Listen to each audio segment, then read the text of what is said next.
Loyola Café.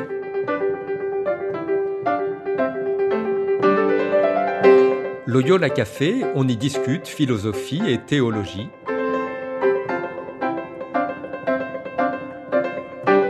C'est là que chaque semaine, Isabelle et Parnell dialoguent avec un enseignant des facultés Loyola Paris, le temps d'un café. L'émission d'aujourd'hui est animée par Parnell Ledaga.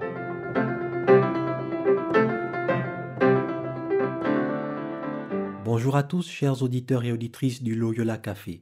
Je suis avec vous pour un nouveau podcast et aujourd'hui nous allons discuter d'un thème, ou plutôt d'un auteur assez connu qui a vécu au Moyen-Âge. Il s'agit de Dante. Si nous en discutons aujourd'hui, c'est parce qu'il y aura un croque-philo, donc une série de conférences qui seront animées par Stéphane Loiseau. Bonjour Stéphane. Bonjour. Voilà, Stéphane est désormais un habitué de nos podcasts. Il a déjà été ici, vous vous en souvenez. Et il dispensera bien sûr ce croque-philo sur Dante intitulé La Divine Comédie, un chemin d'éveil à la vie. Alors, beaucoup de choses à dire sur Dante. C'est un nom que j'ai entendu à plusieurs reprises. J'ai déjà vu des représentations, mais je reconnais n'avoir jamais ouvert un livre ou ni quoi que ce soit sur lui. J'ai des idées vagues, générales. Et il y a pas mal de choses que nous pouvons dire. Nous avons discuté brièvement avant le début de ce podcast.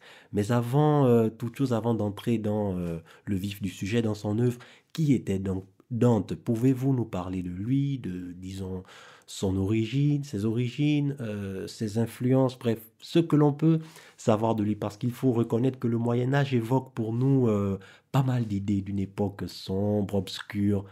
Alors, pouvez-vous nous présenter un peu le personnage?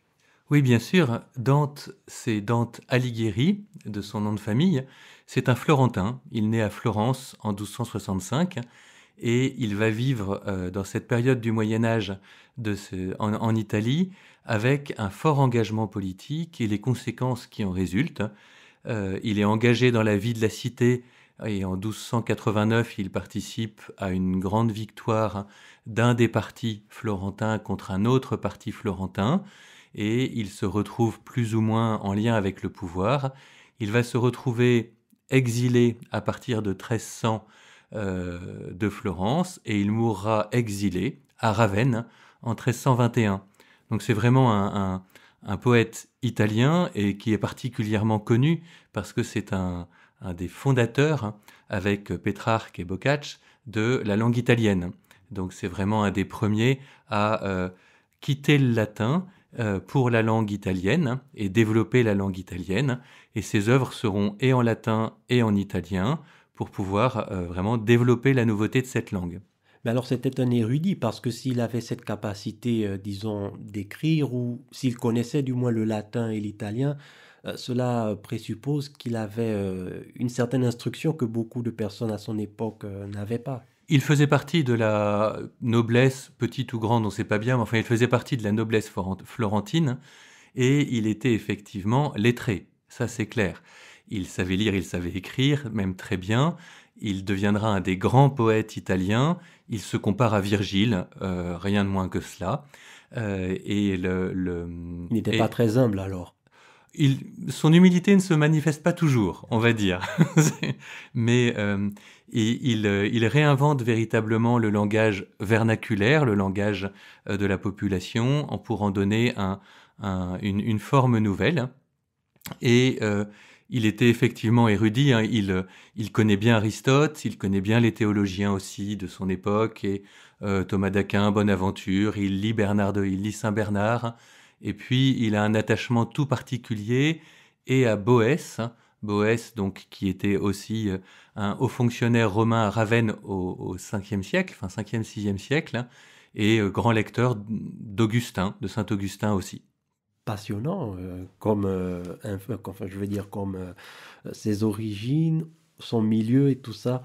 Mais la Divine Comédie, voilà, c'est ce qui m'intéresse le plus. C'est quelque chose d'un peu que je trouve intriguant en parlant de Divine Comédie. Parce que je l'ai dit, et cela, ça révèle peut-être mon ignorance, je suis prêt à la reconnaître, hein, mon ignorance sur le sujet du Moyen-Âge. Mais on nous l'a tellement dépeinte, cette période de l'histoire, comme une période sombre, obscure, des totalitarismes ou des monarchies absolues. Alors, divine comédie. Il y a quelque chose d'un peu intriguant. Pourquoi? Parce que déjà, j'entends divine, donc Dieu, mais en plus comédie. Comment peut-on faire une comédie sur Dieu au Moyen Âge, sachant que c'était peut-être l'époque des bûchers, de l'intolérance, ou alors c'est nous qui comprenons mal véritablement ce qu'il voulait dire par divine comédie. Mais en fait, qu'est-ce que c'était? Alors, le titre de la Divine Comédie n'est pas donné par Dante. Dante parle uniquement de sa comédie, tout court, et il ne l'intitule même pas dans les manuscrits que nous avons. Le titre de Divine Comédie lui sera donné par un des premiers commentateurs, quelques dizaines d'années plus tard, par Boccace, qui la qualifiera de divine, du fait de son point d'arrivée qui est Dieu. En fait, à la fin de la Divine Comédie, Dante contemple Dieu. Donc c'est en ça qu'elle est divine. Sur l'aspect comédie, le titre de comédie, la Divine Comédie n'a rien de drôle ou d'humoristique, ni même uniquement de satirique. Il y a des satires très profondes dans le texte de la Divine Comédie, mais ce n'est pas d'abord pour cela que c'est une comédie. C'est une comédie parce que ça se termine bien. Et Dante, dans un autre ouvrage qu'il écrit, le Convivio, donc qui est un ouvrage qui vient copier les banquets philosophiques divers et variés dans l'histoire de la philosophie, distingue entre le tragique et la tragédie qui commence plutôt bien et qui se termine mal, et la comédie qui commence dans la difficulté et qui se termine bien. Et donc, vu le parcours que Dante fait lui-même dans la Divine Comédie, il commence en étant perdu dans une forêt obscure, il termine en voyant Dieu et pouvant agir bien, c'est en ça que c'est une comédie. Après, sur le reste de votre question, qui est tout à fait caractéristique, sur l'aspect obscur de la période du Moyen-Âge, aujourd'hui, le paysage est quand même plus contrasté. Nous ne sommes effectivement pas dans une période forte des droits de l'homme ou de multiples autres choses de notre modernité, mais C'est pas non plus la légende noire qu'on nous dépeint souvent. absolument pas. Il faut reprendre les auteurs maintenant déjà un peu anciens, que ce soit Jacques Le Goff ou Régine Pernoud, qui avaient écrit un ouvrage pour en finir avec le Moyen-Âge, ou plus immédiatement les travaux de Florian Mazel, en particulier, qui a publié il y a peu d'années une nouvelle histoire du Moyen-Âge, qui montre le fait que c'était une période riche de culture, riche de relations, audacieuse à de multiples égards, et où tout n'était pas simplement normé par la censure ou l'Inquisition. Voilà, c'est vraiment fascinant. Mais en fait, le Moyen Âge était juste une période comme les autres périodes de l'histoire. En fait, elle n'était pas, c'était pas disons, un âge d'or, ce n'était pas non plus une légende noire, totalement obscure. Mais pour revenir justement à cette œuvre de la Divine Comédie, parce que vous venez de souligner que le titre a été donné à l'œuvre des dizaines d'années plus tard. Dante lui-même était-il encore en vie quand son œuvre a été intitulée La Divine Comédie? Non. Voilà, il était déjà... Non, il meurt en 1321. La troisième partie vient d'être publiée, le livre du paradis. Donc il y a 3 grandes parties dans la Divine Comédie. Une traversée de l'enfer où par étages successifs, Dante, qui est guidé à ce moment-là par le poète latin Virgile, qu'il a rencontré dans cette extase qu'il raconte, enfin dans cette vision qu'il raconte. Il traverse les étages de l'enfer, il continue ensuite en traversant les étages du purgatoire, et puis il va être mené par son amour de toujours, Béatrice, à travers les hauteurs du paradis jusqu'à pouvoir contempler Dieu. Donc, donc cette troisième partie qui est sur le paradis est publiée vraiment, pas juste avant la mort de Dante, mais non loin avant la mort de Dante. La portée de cet ouvrage va être énorme, effectivement, et on en voit des conséquences dès la mort de Dante, parce que c'est un ouvrage qui est lu et qui est vite commenté. C'est un ouvrage qui non seulement est lu, mais qui est aussi illustré. On a de nombreux manuscrits qui en montrent des illustrations. Un des plus connus est l'illustration qu'en fait Botticelli, et donc qui illustre ce manuscrit. Et à travers l'histoire, ça ne s'est que ça ne s'est jamais arrêté, puisque nous avons les magnifiques illustrations de William Blake au début du 19e siècle, et puis nous avons même celles de Salvador Dali au 20e qui viennent s'ajouter. Il y a vraiment une tradition d'illustration de cette grande fresque que dessine Dante à travers l'enfer, le purgatoire et le paradis. Intéressant. Alors, vous venez justement de prononcer certains mots qui reprennent, en fait, si vous voulez, en partie une question que j'allais vous poser concernant l'œuvre elle-même. Vous avez parlé de partie. Donc, l'ouvrage est, disons, divisé en plusieurs parties, mais vous avez aussi prononcé un mot, le terme de vision. Parce que ce que je voulais, en fait, vous demander, c'était, alors, le livre, cette œuvre de Dante, la Divine Comédie, comment est-elle, disons, divisée? Quelle est sa structure? Et comment est-ce qu'il fait pour l'écrire? S'agit-il de vision? Était-il une sorte d'illuminé ou de mystique qui avait eu des visions et il les a, disons, reportées sur papier?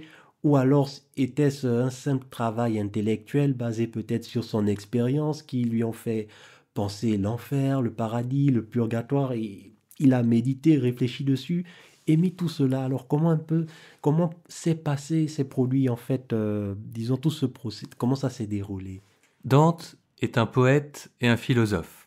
Et ce n'est pas immédiatement un mystique. Enfin, sa vie mystique, nous n'en savons pas grand-chose. Donc il n'a pas eu de vision à proprement parler. Il n'a pas eu d'extase à proprement parler. C'est un poète qui écrit et qui fait un récit de voyage d'un pèlerin qui, perdu dans sa vie dans une grande forêt, fait la rencontre de Virgile et qui est envoyé par Béatrice, donc la femme de la muse la plus importante de Dante.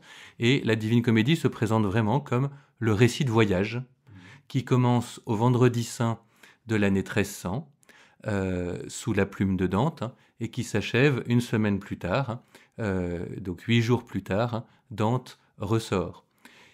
Il faut voir, c'est vraiment une œuvre poétique et une œuvre philosophique, et dont le cœur philosophique est vraiment d'essayer de transmettre des positions, des réflexions et une anthropologie qui vise à agir bien. La problématique de fond, c'est agir bien. Dante, à 2 endroits, dans la lettre 13, qui est une lettre de dédicace de la 3e partie qu'il envoie à un de ses protecteurs, et dans le Convivio, dont je parlais déjà tout à l'heure, Dante précise le fait que tout ouvrage écrit par un poète possède un sens littéral et un sens allégorique qui se distingue entre sens allégorique, sens moral et sens anagogique.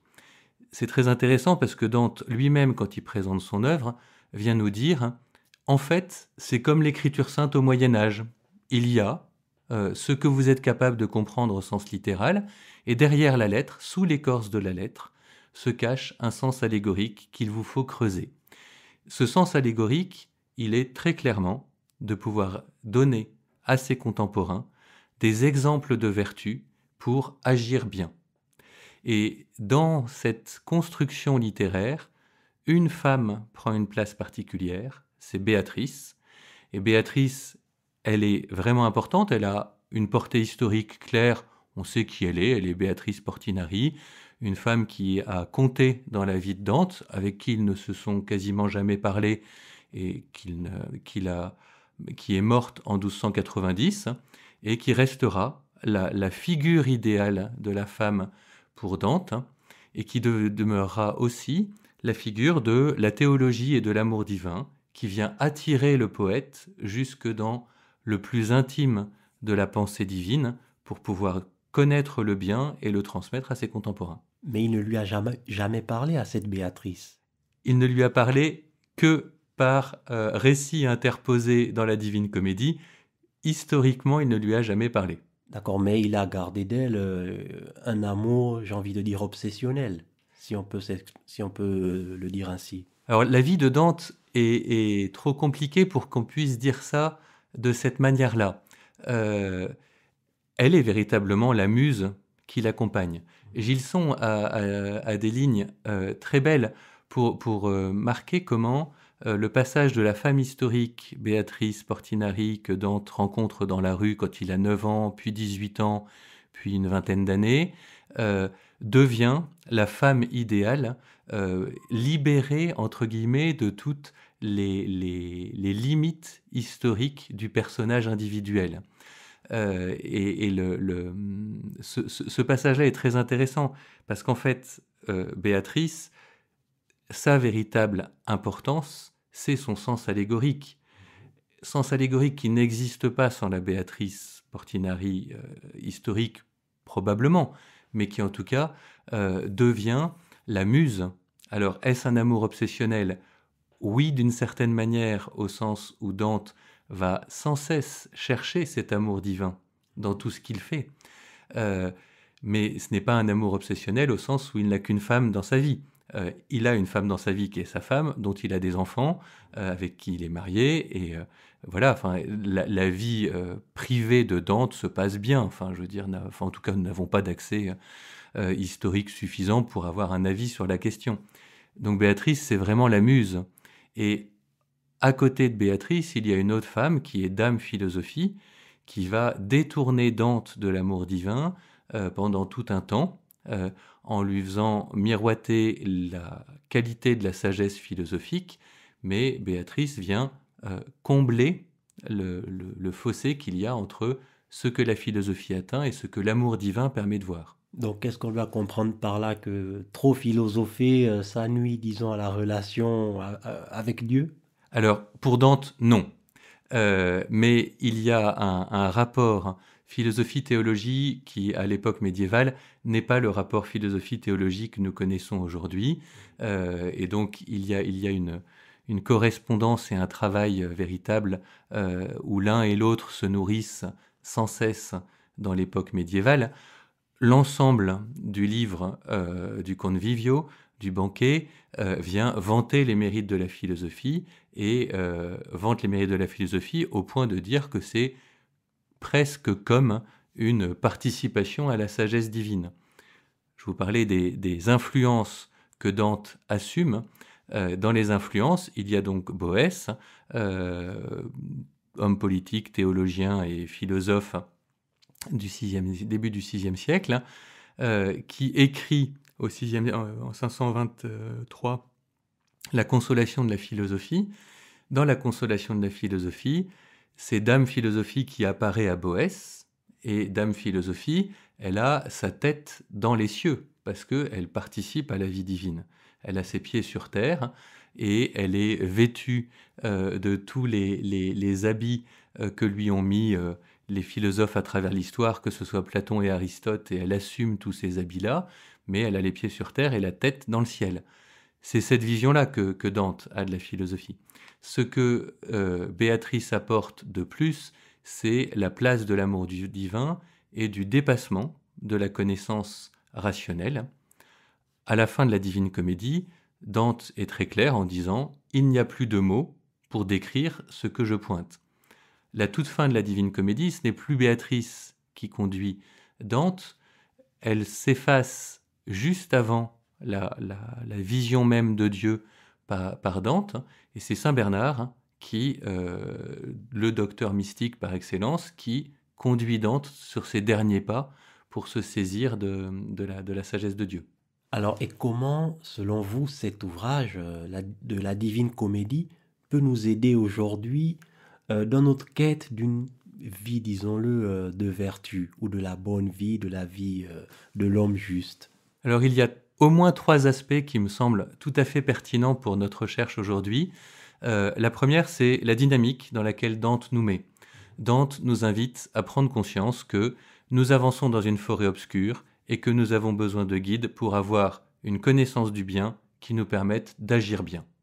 Et entrer dans cette dynamique du pèlerinage de notre vie, du pèlerin, c'est un terme que Dante utilise beaucoup dans d'autres œuvres que la Divine Comédie, pour être dans cette dynamique du pèlerin qui prend conscience qu'il n'est pas arrivé à une connaissance suffisante du bien pour agir bien. Ça, je pense que c'est quelque chose de vraiment important. La deuxième chose qui me semble très importante, c'est la notion des exemples de bien et de maux de bien et de mal que Dante donne. Ces exemples, ils nous sont souvent inconnus parce qu'ils sont très historiquement marqués. Il y en a quelques-uns que nous connaissons par la mythologie, divers et variés, par les aspects de la mythologie. Mais cette idée de dire, nous avons des exemples de vertu et nous avons des exemples de malice qui nous permettent de voir comment agir et comment avancer. C'est cet aspect très concret. Il y a le cercle des orgueilleux, il y a le cercle des traîtres dans l'enfer, et puis au contraire, il y a les doux et les miséricordieux au paradis. Cette illustration de certaines vertus et de certains vices me semble quelque chose qui permet à notre intelligence d'avancer au fur et à mesure. Le troisième aspect dont nous n'avons pas du tout parlé, c'est la dimension politique. Pour Dante, il n'y a pas de vie bonne sans une vie politique qui vienne permettre à l'être humain de se déployer. Alors c'est très marqué par l'expérience historique de Dante.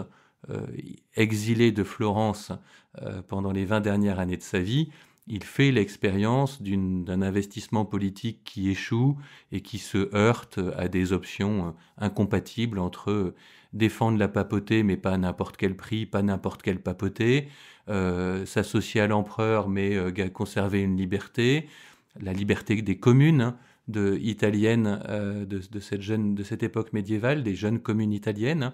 Cet investissement-là de Dante, il se retrouve dans la Divine Comédie, où précisément il porte un jugement en mettant en enfer un certain nombre d'hommes politiques véreux, papes, empereurs ou autres, ou seigneurs locaux florentins, et en mettant en paradis, là encore, papes, empereurs, certains seigneurs florentins, ce qui marque... Et qui met-il au purgatoire ? Au purgatoire, alors au purgatoire, il met tous ceux qui sont en chemin, mais le purgatoire est très clair pour Dante. Donc il y en a aussi. Hein. Le purgatoire, c'est un chemin de passage, c'est-à-dire que il a déjà, ce sont des gens qui vivent dans l'espérance de la joie, et donc en fait, pour lui, c'est des sauvés, c'est pas des damnés. La séparation, c'est enfer d'un côté, purgatoire, paradis de l'autre. Donc le choix n'est pas aussi... Enfin voilà, le choix est binaire, entre guillemets, entre les deux. Et c'est vraiment un jugement qu'il porte sur la vie politique de son époque.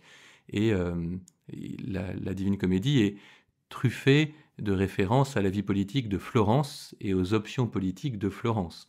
Et à la place de la vie politique dans l'Église et du rapport avec, à ce moment-là, le Saint-Empire romain germanique. Mais enfin voilà, ce qui va devenir le Saint-Empire romain germanique.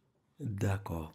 Alors la dernière question que je veux vous poser avant de rendre l'antenne, en fait, nous avons, je pense, en partie la réponse parce que si nous lisons encore l'œuvre de Dante aujourd'hui, si elle a traversé tous ces siècles, c'est qu'elle a eu et qu'elle continue à avoir son importance, que vous venez par ailleurs de souligner. Mais je me pose quand même cette question de savoir comment lui-même a-t-il été accueilli, comment son œuvre a-t-elle été reçue en son temps, parce que vous venez encore une fois de le mentionner, il a vécu en exil, donc on peut de là en déduire qu'il n'a pas plu à tout le monde. Mais l'œuvre elle-même, comment est-ce qu'elle a été reçue ? L'œuvre est un monument de l'histoire de la pensée. C'est plus de 14 000 vers en italien, construits sur des tercets. Et de ce fait-là, ça a donné l'occasion à tous les poètes, de très nombreux artistes, de se saisir de l'œuvre poétique. On a en Italie Roberto Benigni qui continue aujourd'hui de déclamer Dante, enfin voilà, et ça prend une place assez impressionnante. Cette dimension artistique de l'œuvre est vraiment reçue et a traversé l'histoire. La dimension philosophique est particulièrement honorée lorsque vous entendez j'ai cité Gilson tout à l'heure, donc au milieu du XXe siècle, et aujourd'hui les publications sur la philosophie de Dante continuent d'être marquantes, que ce soit Rudi Imbar, qui est un excellent connaisseur, ou dans les études philosophiques qui de 2023 est consacré à Dante et à sa philosophie. C'est vraiment un poète et un philosophe qui a une vertu particulière pour avoir traversé l'histoire. Il crée l'italien. il donne naissance à l'italien. Donc c'est un peu le Molière de l'italien. Alors, je sais pas s'il faudrait peut-être aller plus loin que Molière, en fait. D'accord. Molière est peut-être tardif rapporté, mais pour l'invention de la langue française, je sais pas si on a d'équivalent. Les trois personnages italiens qui créent la langue italienne, c'est Dante, Pétrarque et Boccace. C'est vrai, je crois pas qu'on ait d'immédiat équivalent en français, mais il prend vraiment, de ce fait-là, Dante prend vraiment une place très importante du fait de sa langue. Une place très importante du fait qu'il n'est pas religieux et qu'il propose une vraie philosophie, et que de ce fait-là, il a un aspect très contemporain, en fait. Et donc c'est vraiment, je pense, ces éléments-là qui font que ça a duré. Eh bien, merci infiniment Stéphane d'avoir accepté de nous parler de Dante. C'est toujours un plaisir de vous avoir ici à l'antenne. Merci beaucoup pour l'invitation. Quant à vous tous, chers auditeurs et auditrices du Loyola Café, je ne peux que vous remercier de votre écoute et de votre fidélité. Je vous donne rendez-vous dans 15 jours. D'ici là, portez-vous bien. À très bientôt et au revoir.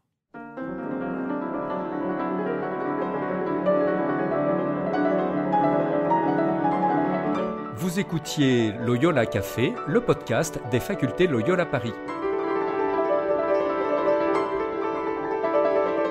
Pour ne rater aucun épisode, abonnez-vous gratuitement sur votre application préférée, Spotify, Deezer, Apple Podcast ou YouTube Podcast.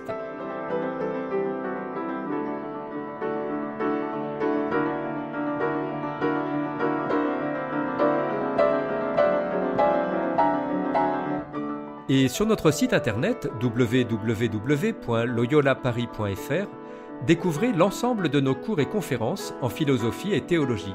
À bientôt.